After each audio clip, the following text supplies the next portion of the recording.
Alex mengendalikannya sehingga dia tidak bisa bergerak. Tubuhnya yang kokoh menempel di punggung si pembunuh wanita. Pembunuh wanita hanya bisa berdiam diri karena tidak bisa berbuat apa-apa. Alex bertanya dengan tegas, "Katakan Rerus terang, siapa yang menyuruhmu?" Pembunuh wanita itu menarik napas dan berkata, "Aku tidak tahu." Alex memarahinya, "Apa kamu tidak punya otak? Kamu bahkan tidak tahu siapa yang mengirimmu ke sini."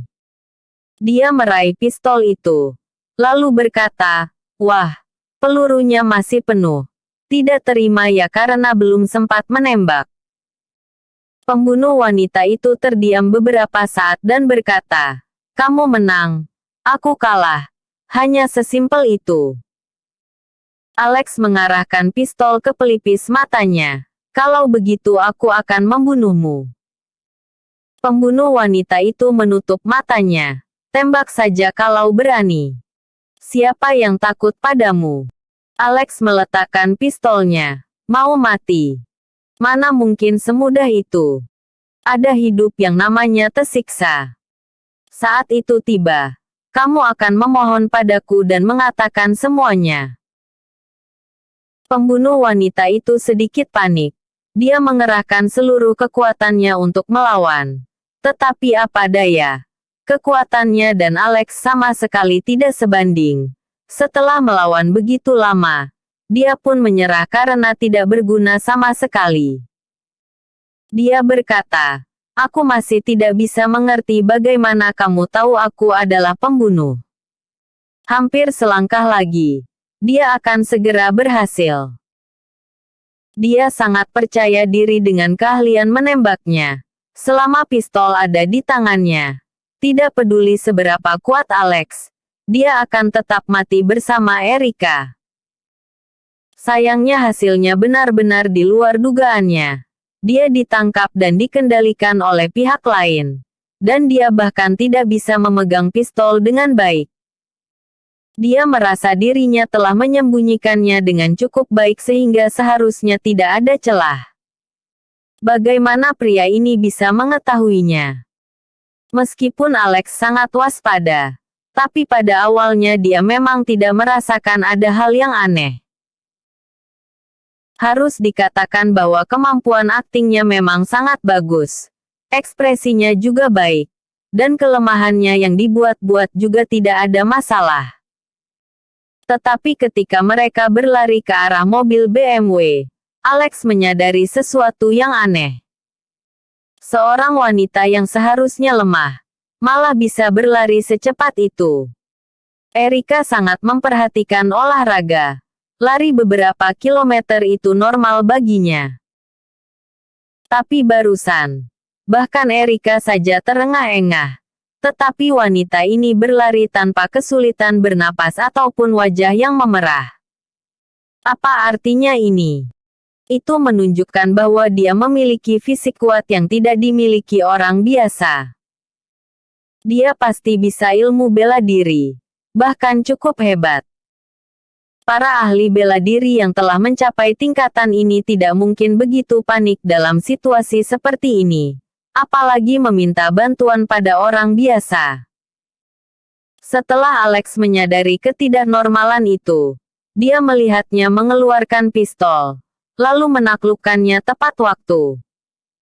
Alex menceritakan semuanya, lalu tersenyum penuh kemenangan. "Di luar dugaanmu, kan? Begitulah aktingmu terekspos. Awalnya, aku pikir kamu terpesona oleh ketampananku. Tapi tak kusangka kamu adalah idiot. Bahkan idiot yang percaya diri." Di bawah ejekan Alex, psikologis pembunuh wanita itu hampir runtuh. Dia telah menjadi pembunuh selama beberapa tahun, dan telah melakukan lusinan misi. Dia selalu menyelesaikannya dengan sangat lancar setiap kali.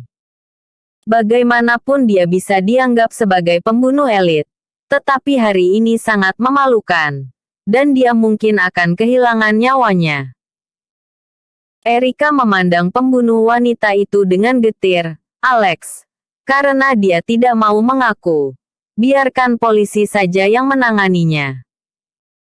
Tepat saat ini, beberapa sosok muncul. Hengki, Rega, Martin, dan Clara datang ke samping mobil BMW.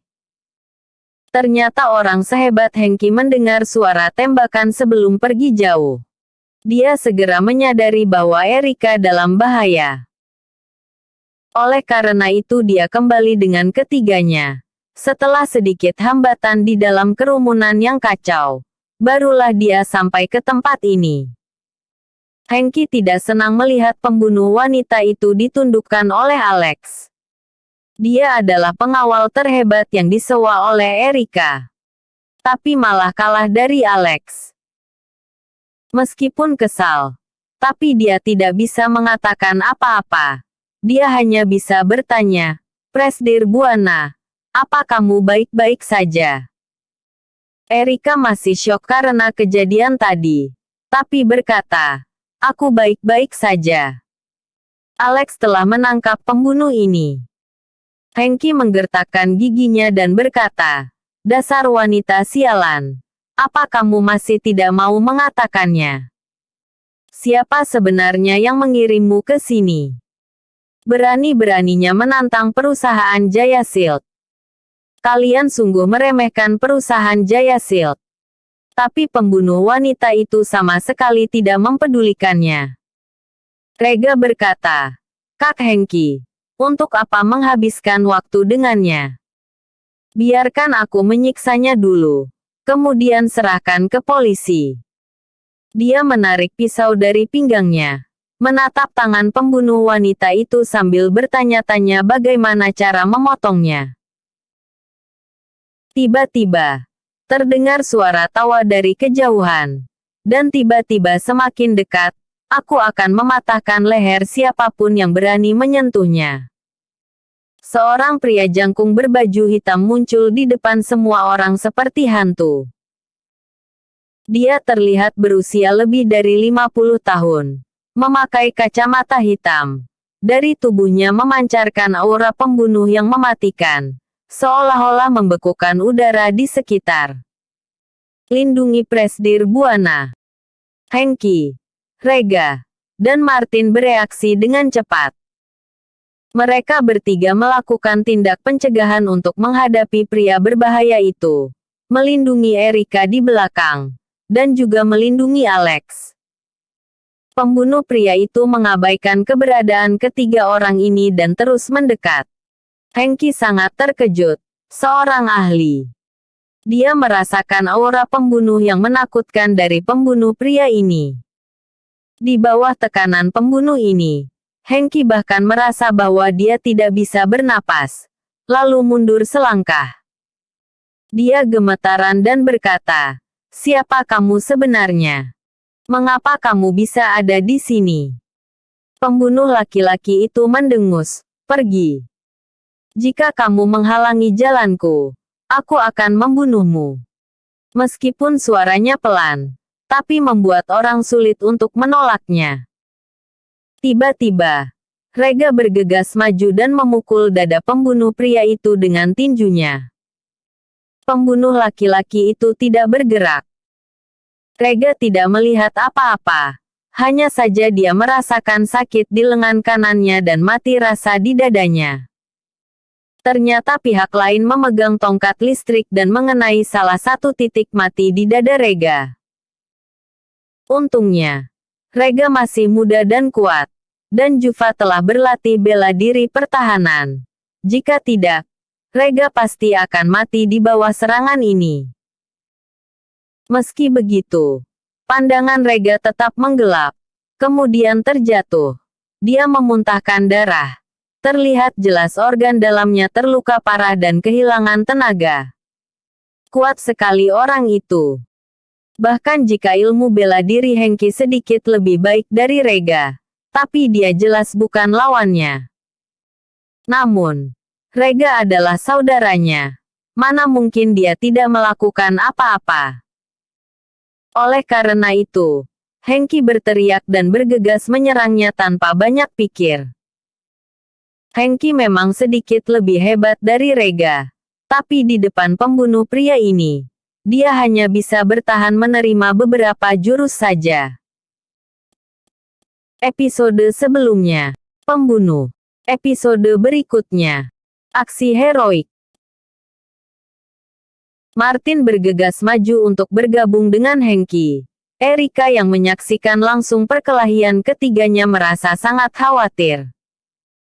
Dia merasa bahkan jika Martin ikut membantu, mereka juga tidak bisa mengalahkan pembunuh pria itu. Sedangkan Clara bahkan lebih ketakutan. Dia meringkuk di belakang Erika dengan tubuh gemetaran. Alex, apa yang harus kita lakukan sekarang? Apa kita lari saja? Erika bertanya dengan gugup. Alex berteriak, kita tidak boleh meninggalkan siapapun. Pembunuh wanita yang dikendalikan oleh Alex melawan dengan kuat karena melihat bala bantuan. Tetapi tangan Alex seperti lingkaran besi. Bagaimana dia bisa membebaskan diri? Hengki dan Martin saat ini juga kelelahan dan terluka. Mereka tidak dapat bertarung lagi. Pembunuh pria telah kehilangan kesabaran karena merasa pertarungannya sudah terlalu lama. Jurusnya semakin kejam. Kecepatan tongkat listrik di tangannya luar biasa cepat. Bruk. Martin terkapar. Situasi Hengki bahkan lebih sulit. Di bawah tekanan jurus mematikan pihak lain. Dia berlumuran keringat. Kakinya mulai lemas. Dan perasaan putus asa muncul di dalam hatinya. Namun sebagai pengawal dengan bayaran tinggi, Hengki tetap memegang teguh etika profesional sebagai pengawal. Ia bergegas memeluk pinggang si pembunuh pria dan berteriak, "Presdir Buana! Lari! Jangan mimpi!"